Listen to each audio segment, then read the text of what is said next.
Ang totoo, wala din akong isasahin. Sakto po, Pastora. May dala akong bigas sa iyo, no? Nagsipagtulugan na nga lang po ang mga bata. Pupunta daw po sila dito kasi para humingi daw po ng tulong at naka-enroll na daw po sila. Kaya lang sa ngayon, mapasok na sila sa Lunes, wala pa silang gamit. Humihingi po kami ng tulong sa inyo kahit yung bagay lang. Ano, no? Humihingi po kami ng tulong kahit yung bagay lang. Anong tulong yun, Eng? Para po makapahinga po kami kasi.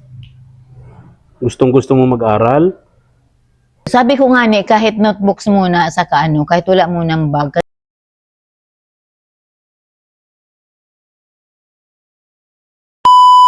Subscribe to my channel.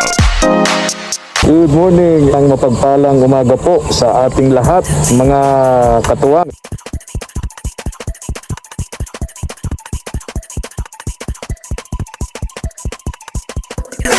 Tara po. Salamat po. Init na hapon po, mga katuwang. Pupuntahan natin si Pastora Brenda. Tadi natin itong bigas dun sa chapel nila, mga katuwang. Mega love shout out kay Ma'am Nancy and Sir William, and also regards to Ma'am Noemi of USA. Tara po. Tayo, mga katuwang, sa sarado dito yata. Dito tayo. Ayun, nandito. Tao po. Gandang hapon, Pastora. Magandang hapon din po. Oy, kumusta kayo? Ito po, Pakilagay po. nag-aantay. Ha? Pakilagay po. Ayan. Oh. Parang walang tao ngayon, kukundo. Ay, Wala kang kaalis. mga suki. Wala po, kaalis lang po nila kanina. Opo. Actually po, si Nanay Carmen at saka si Nanay ay nag-antay-antay po. Kaya lang dahil tanghali na, nag-uwian na po sila. Nag-uwian na po sila kasi ang totoo, wala din akong isasahin. Sakto po, Pastora. May dala akong bigas sa iyo, no? Nagsipagtulugan na nga lang po ang mga bata. Kasi nang malaman po nila na pupunta ka dito, dadalhin mo nga iyan dahil nag-message ka nga sa akin. Nag-message din sila sa akin na pupunta daw po sila dito kasi para humingi daw po ng tulong sa mga maliliit na vlogger at naka-enroll na daw po sila. Kaya lang sa ngayon, mapasok na sila sa Lunes, wala pa silang gamit. Ito yung 5 magkakapatid, mga katuwang. Oh. Ayan, nakatulog na po sila. Ito yung 5 magkakapatid. Kumain na sila? Yung dala nilang pansit galing sa dagat, siya din lang yung pinakain ko sa kanila ngayon. Kasi wala as in yung akong bigas. Ay, opo. Biyaya ng Diyos na. Kaya pala parang pagising ko sa umaga, parang naisip ko na kayo ang unahin ko doon sa ayuda na pinamimigay ni Ma'am Nancy and Sir William. Yung pala may ganitong eksena. Opo. Ma'am Nancy and Sir William, salamat po sa ayuda kasi tamang-tama, wala nang naisaing ngayong tanghali. Kaya ang mga bata is pansit na lang ang kinain nila. Yung Pero kumain na po sila, Pastora. Ha? Oo, yung pansit po nilang dala, tira nilang dala galing sa dagat. Bakit nagpunta silang dagat? Oo, naligo po. Dinala po ng tito nila sa dagat para makapaligo daw ng dagat. Oo. Umitito pala sila. O, anong... Tito, kumbaga ay yung tito-tituhan lang. hindi naman kadugo. Hindi naman po kadugo. Kumbaga ay nagmamalasakit din, kaya lang isa din naman po siyang walang... Mahirap lang din. Mas mahirap pa nga po sa akin eh. Oh.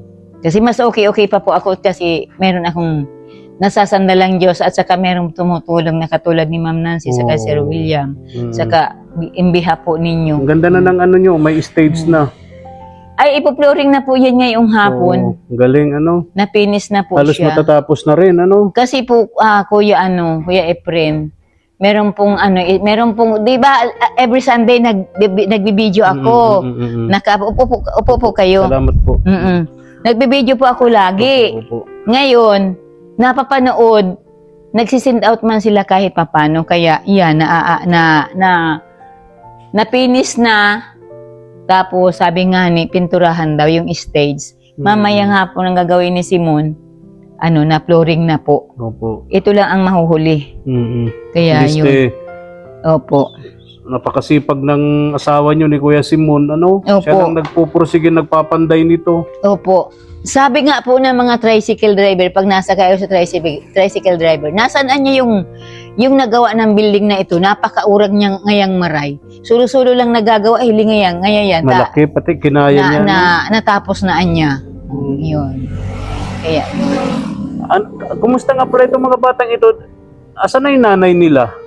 sus, ang nanay po nila nakikipagsapalaran sa Maynila. Nakikipagsapalaran na naghahanap nga ng trabaho. Ay nagpapaalam nga po sa akin, sinisikap na lumayo, ay paanong papayagan ko bang lumayo kapag ganyan ang lagay ng ibang bansa? O di ba? May kaguluhan. Sabi ko, makipagsakripisyohan ka na lang diyan sa Maynila at magpadala ka naman dito. Ay mala po ba ganyan? Hanggang ngayon wala pa ring padala. Ilang buwan na sa Maynila? Mula pa yata nung February po. Oh, hindi pa nagpapadala. Wala po. Dito sa 5 magkakapatid. Wala. Mabuti na lang po at kahit papano, di ba, katulad niya, nagsisend out kay kahit papano nakakatulong po. Kahit pa 5 kilo, yun. Nababawasan ko para pa may pagkain sila. Buti nga itong mga ito, malapit dun sa inyo. Opo. Kahit pa paano natitingnan-tingnan nyo, nababantayan nyo itong mga ito. Pero ngayong pasukan, na-enroll nyo na sila. Naka-enroll na po sila, kaya lang papasok sa Lunes, wala pang gamit. Walang mga kagamit-gamit. Wala pa po. Oo, talaga. Wala pa po. Bali Kaya- 5 yan, 5 ano, ito yun oh. Sino yung panganay? Ito yata. Ayun po. Ito yung panganay. Oo, yan, dalawang yan. Ito yung Kambal yan, panganay. oo. Sumunod yun. Opo. Ito yung bunso. Pinakabunso. Daycare yan. Oo. Di ba may babae yan? Ito, dalawang babae. Ah, babae pala to. Kala ko lalaki. So, 3 lalaki, 2 babae. Opo. So, ano mga grades nila, Pastora? Isang grade 10 po, dalawang grade 8, saka grade 6, grade 2, daycare. Oo. Ayan. Bali 5, 2 babae, 3 lalaki. Opo. May first year high school na, ano? Opo. Wala silang mga gamit. Second year ba yung grade 8? Grade 8 lang pa rin. Oo, grade 8. Yung kambal yan. Ano kambal? Opo. Parehas grade 8. Oo. Second year. Opo, second year. Parehas pa po silang walang gamit. Okay. Pero na-enroll na, Pastora. Naka-enroll na po. Kaya nga kanina, nadatnan nilang 5 kami. Nila Nanay Carmen, Nanay Merna, at Nanay String. Nananalangin po talaga kami ng puspusan para sa mga batang ito na makabili ng gamit. Sabi nga kanina nito, nagpa-practice na magsalita at hihingi daw sila ng tulong sa mga maliliit na vlogger para mabilhan man daw po sila ng gamit. Dapat magpe-pray kayo. Anong pangalan mo, Neng? Ano pangalan mo? Princess May. Princess May. Itong isa? Pangalan mo daw, be? Kael. Ha? Micaela. Princess May, tsaka si Micaela. Anong grade nito, Pastor? Isa ni Princess May? Grade 6. Grade 6 si Micaela. Grade 2. Grade 2. Kaya yun. Itong mga batang ito nabubuhay, kahit papaano, walang nanay, walang tatay, sila-sila lang. Opo. Mabuti kung andun kayo araw-araw, oras-oras sa bahay niyo, Pastora, at kahit papaano natitingnan-tingnan niyo itong mga to, papaano kung lagi kayong wala at Naandito. nandito, papaano sila? Hindi niyo alam na hindi na pala sila kumakain. Opo. Lalo sa gabi, papaano sila? Siyempre mga bata, di mo alam, may tulog na yung iba wala pa, baka kung nababarkada, lalo na yung mga high school na, yung kambal, no? Hindi po ano man po yan. Kumbaga ay sa pagsisimba nila, sa katuturo ko. Natatandaan man nila yung turo na kumbaga sa gabi wag maglalayas. So hindi Pag naman gabi sila na layas ng mga bata. Hindi po. Sa araw po yan, pag araw na ganito, kung wala po dito yan, dalawang yan na panganay, nakikipaggamasan po yan. Oh, yun nga po, yung nabanggit nga nung kapitbahay ninyo doon, nila din, na minsan hinanap ko siya noon Ito daw dalawang ito yung kambal, nakikipaggamasan. Opo. Binabayaran daw yun, parang arawan ba yun? Opo, arawan. Tapos binibili ng pagkain. Opo, ganun po ang style. Ngayon lang po naandyan sila kasi gawa ng, yun nga, Walang nagamasan doon. Wala na po. Wala na. Oo. Kaya yun. So, hindi mo ba pig-message, Pastora, yung nanay nito? Ay actually, lagi ko man pong tinatawagan. Mm. Ay ang sabi po baga sa akin ay wala daw siyang trabaho doon kasi nagpipipilit niyang mag-abroad. Nagpipipilit na mag-abroad. Kumbaga ay parang inaanohan siya ng agency ba? Oo. Parang So, ganun. nagpipilit siya mag-abroad. So, hindi hindi makapag-concentrate sa paghanap ng trabaho doon sa Manila. Opo. Eh, paano yung mga anak naman niya mula pa February pala, hindi nagpapadala? Yun na nga O po. paano kamo kumakain yung mga anak mo? Di mo ba inaalam kung kumakain ba yung mga anak mo? Tulad ngayon, magpapasokan na sa Lunes, no? Lunis na po. Wala pang gamit yung mga bata. Mm-mm. Siyempre, hindi lang gamit. Pati yung mga uniforme nila, no? Opo. Sapatos nila, medyas. Opo. Actually, Kuya Efren, ang uniform nila ay yung uniform nila last year. Yun na lang ang pinapuputi ko. Kaya pa naman. Kaya pa naman. Tatahiin ko na lang at may tas-tas dyan, may kulang ng Oo. bitunis dito. Pinapuputi ko Kaya na pa lang naman po. gawa ng paraan. Magagawan pa po ng paraan. Kaysa naman po hindi sila pumasok. Kaya nga. So, ang wala sa Eh. kanila, school bag, Opo. notebooks. Opo, yun lang. Yung po yung problema sa kanila. Eh sabi po nga nung nanay, ate, saan tayo kukuha ng pambiling gamit? Manalangin kayo kay Lord. Manalangin tayo. Humingi tayo ng puspusan kay Lord. Tanganing magkaroon ng ay pagsabi po ng ganun sa akin, na ate saan tayo kukuha, naalaala, agad man na sa mindset ko, nag-message po ako sa inyo. Kaya lang siyempre, Pastora, yung panalangin, may kasamang aksyon din yun. Oo, may kasamang gawa po yun. May kasamang gawa, hindi lang puro panalangin. Tulad ng Opo. sinasabi ng nanay nila, di ba? Oo. Nagtatanong kung saan kukuha ng Oo. pambili ng gamit. O February pa pala, hindi Oo. man lang siya mag-isip ng hanap buhay dun sa Manila para mapadalhan tong mga anak niya. Buti andyan po kayo. Oo nga. Kahit pa paano, hindi nyo Naaanuhan. pababayaan magutom tong mga ito. Opo. Kaya yun. Biyaya nga po ng Diyos. Kasi isa pa, ang laki kasi ng tiwala ng aking bunso na yun na kapatid. Alam niya kasi na hindi Yung ko nanay nito, pababayaan. bunsong kapatid nyo. Pinakabunso ko pong kapatid.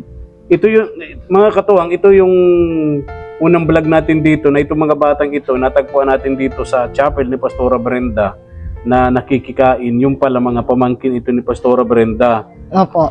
Pumupunta sa chapel. Nung dun sa nag-ibang chapel ni Pastora, nakikikain. Yung pala mga Opo. pamangkin. Kapatid ni Pastora Brenda, yung nanay. Opo. Yung tatay naman ito, ulitin ko, ito yung pinatay sa tukhang. Opo. Unang upo ni Duterte. Unang upo ni President Duterte doon sa kanyang Uplan Galugad, Uplan Tukhang, no? Biktima yung tatay nitong mga batang ito. Nanlaban ba? Hindi po, inakit lang siya. Isinainangkas lang siya sa sa motor. Ba't pinatay? May pupuntahan lang daw Ba't po. pinatay? Siyempre nanlaban yun. Hindi ko po alam. Yun lang ang kwento sa akin nung mama nila, nung kapatid Siyempre yung ko. mga pinapatay nung panahon na yun, siyempre nanlalaban daw, sabi. Baka nanlaban, kaya siya napatay dun sa Oo. tukhang, no? Anyway, nakakalungkot lang kasi iniwan ng tatay 5 anak. Wala Opo. naman trabaho yung nanay. 'Di ba? Ang hanap buhay ay magpakatulong. Ngayon nagpipilit mag-abroad. Opo, nagpipipilit. Tapos na nga daw po ang papel. Inaantay na lang kasi may na po siya. Kompleto man na. Inaantay na lang po yung kanyang amo. Dati, dun sa vlog ni Kagapay Mark, nakita ko yung tinitirhan nila parang na rin. Okay naman, at least may natitirhan sila. Pero tingin ko napakainit doon. Para silang nasa loob ng sardinas sa panahong ito ngayon doon. Opo, totoo yun. Diba? Napakababa nung bubong na yero. Opo. Na-imagine ko, Diyos ko po, sa panahong ito na sobrang init ng panahon natin, baka tingin ko para silang nasa loob ng sardinas. Actually po, Kuya Efren, yung mababang yung bubong, nung magbagyong Typhoon Uwan, po yun, itinaas. Tinuklap. Oo, tinuklap po yun. Kaya wala po yun ngayon. Ang nakabubong po doon ay trapa lang. Ayun. Trapa lang hanggang ngayon. Ay, makakausap sana natin tong mga panganay, kaya lang mga tulog. Oh. Totoy? Dagol! Pastora, baka gutom sila. Di nagsipagkain na po Ah? yan. Baka gutom yung mga batang yan. Eh ako, Uy. Pastora, parang pagod na pagod. Parang pagod na Tulog, pagod sila. Ito talagang dalawa po ang nag-antay Ah? ay oh. Parang pagod na pagod tong mga batang ito. Kawawa naman, oh. Makakatuwang. Mm-mm. Nagsusumikap itong 5 magkakapatid na makapasok sa eskwela. Walang nanay, yung nanay ay nasa Maynila. Kailan pumunta ng Maynila yung nanay nito? Pastora? February pa po. February pa, tagal Oo. na. Ilang buwan na. Oo. Buti andyan po kayo kahit papaano. Mm-mm. At titingnan-tingnan nyo, napapakain nyo. Opo. Kaya nga salamat po sa sa bigas na ipinapadala ni Sir William at saka ni Ma'am Nancy. Kasi kahit papaano po na nakakatikim sila. Kaya nga po, Mm. Pastora. Kaya yun. So yun ang kailangan natin ngayon.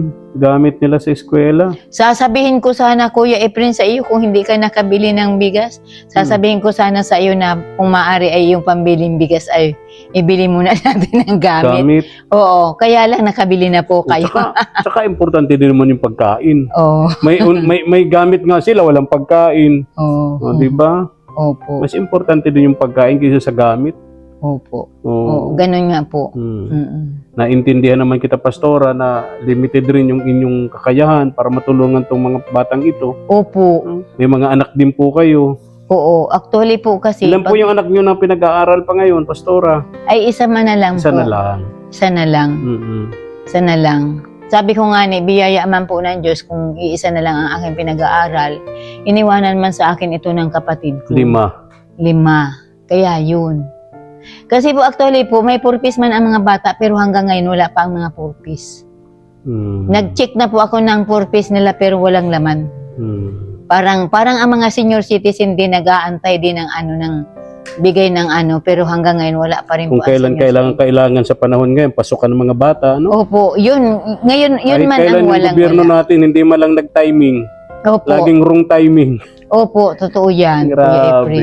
Kung kailan dapat ngayong pasukan, ngayon nila inirelease yun. Opo. Yung benefits ng mga senior, benefits ng mga sa purpose, Opo. no, para mapakinabangan ng mga bata. Kasi yung talagang sa purpose na yun, 70% halos nun para sa bata, Opo. sa eskwela, Opo. pag-aaral ng mga bata. Tulad nito, kung dumating ang purpose ng 5 ito, kahit pa paano, mabibilhan nyo ng gamit. Opo, totoo po yan. Kasi ibabudget ko 5 talaga dito, sa kanila. 5 din yan. Opo. Sakto na yung sa kanila. Oo. Kung kumulang man, kunti lang. Opo, No? kunti lang. Okay. Ay sige, Pastora, no? Kalungkot lang. Kaya yan. Walang tatay, walang nanay itong mga batang ito. May sasabihin ka, Princess? Oh, sabihin mo na yung sasabihin mo. Sabihin mo na. Ikaw, may sabihin ka, Neng? Wala. Ikaw, wala din. Meron po, Ano yun, Neng? humihingi po kami ng tulong sa inyo kahit yung bagay lang. Ano? Humihingi po kami ng tulong kahit yung bagay lang. Anong tulong yun, Neng? Para po makapaano po kami pagkas. Gustong-gusto mo mag-aral? Hindi ka ba nag-a-absent? Ang layo ng nilalakaran nila, Pastora, mula doon Opo, sa inyo, papunta oo. sa Alawihaw Elementary School ba yun? Napakalayo noon. Malayo po yun. Oo, naglalakad. Lagi kayo naglalakad? Siya po. Sama-sama kayo naglalakad, magkakapatid. Pero yung dalawa pong grade 7 po yung nag-ihiwala natin po sila. Oo. Kayong maliliit pa, kayong sabay-sabay na naglalakad. Layo nun, Pastora. Opo, ilalakad lang po nila yun. Kaya Di ba, yun. meron silang kapatid na isa pa? Yun naman po yung pinakaisapan ko na kung saan pag wala akong naibibigay na bigas, anak, sabi ko sa kanya, Tutoy, pag wala akong maibigay na bigas, magbagay ka naman ng bigas para sa mga kapatid mo. Nasa tindahan po siya ng bigas na nagtitrabaho. Yung isang kapatid, Oo. yung panganay. Opo, yung pinakapanganay dyan sa mga yan. Di ba meron pa siyang babaeng kapatid? Si Princess, hindi na po siya umuwi, nasa Tarlac. Yung dalaga. Oo. Yung kasama dati ni Jaira. Opo, sa Tarlac po yun, hindi na siya So, umuwi. bali sila palang magkakapatid, 7. 8. 8. Kung nasaan yung isa pa? Yung pinakapanganay si Princess nasa Tarlac. Oo. Hindi na siya umuwi. Tapos yung isa, yung sunod kay Princess, nagpaampo na sa urban wretch. Nagpaampo na sa ibang tao. Hindi na naalala mga kapatid niya. Naalaala man po, pasilip-silip lang. Pero parang easy ang ano ko ay parang may asawa na siya. Nag-asawa na lang ng maaga. Tapos sumunod lalaki. Oo, Na- yung po Boy yung... boy sa bigasan. Opo, yung po Tindahan ng yung... bigas. Opo, yun po yung pinakiusapan ko na kung maari, pag nagsisweldo, magtagabili man ng bigas. Para sa 5 ito. Oo, para sa 5 yan. Ayun. Actually, binilhan man po daw sila ng bigas, kaya lang paubos na din. Ayun. Kaya yun. Sabi ko nga ni, gamit na nga lang po talaga ang bibilhin sa Sige po, kanila. Pastora. So yung Sana po, pagbalik ko rito, oo, dala ko na yung mga gamit kailangan nila sa school. No? opo. School bag, uniforme, notebooks. Ano? Opo. Sabi ko nga ni, kahit notebooks muna, saka kahit wala munang bag. Kasi ang mga bag naman, pwede ko pa yan maiano sa mga Ma-repair, kapatid. no? Oo, ma-repair o kaya makahingi ako sa mga kapatiran. Yung mga pinaglumaan ng kanilang anak, Tama, pwede na tama. yun. Mm. Mauna lang po talaga yung yung notebook, Notebooks, ano? ballpen, saka yun lang po yung mga. Kasi mula doon sa 2 tulog hanggang dyan sa maliit na yan, maaral na din kasi yung maliit na yun. Kaya eh. nga po, bali 5 sila. Opo, kaya Okay. yun. Yung dalaga hindi na bumalik. Hindi na Nasa po na Tarlac. uwi. Oo, nandun Hindi na nyo po nakakausap na. Natawag man po, kaya lang ay syempre pag mga dalaga na gusto na nilang malaya. Ayan, malaya Saka, na sila. masalimuot yung kanyang istorya Opo. dito sa lugar na Oo. ito, no, sa lugar na yun. Kaya Opo. siyempre, kumbaga ayaw na niyang balikan. Yes, ayaw na po niya Masalimuot balikan. yung nangyari sa kanya, no, bilang babae. No? Oo, masaya man po siya doon. Okay, Pastora. Okay, alis na rin po ako, Pastora. No? Okay. At pray kayo mga bata na sana pagbalik ni Kuya Efren, dala na niya yung gamit ninyong notebooks para sa Lunes, pasukan, makapasok na kayo may gamit na. Ano? O, bye-bye na. Bye-bye. Babay na kayo, yan. Okay. Parang hirap. Okay. Pastor, alis na ako, ha? Oh, sige Oo. po. Kuya Efren, Oo. Ma'am Nancy and Sir William, marami pong salamat sa 1 sacks of rice. Makakasundo. Sige po, Pastora. Akunin ko muna itong bigas dito, Ah, Pastora. sige. Okay po. Kayo na po ang mabuhat? Opo. Itong bigas, mga katuwa. Saan mo? Thank you for watching.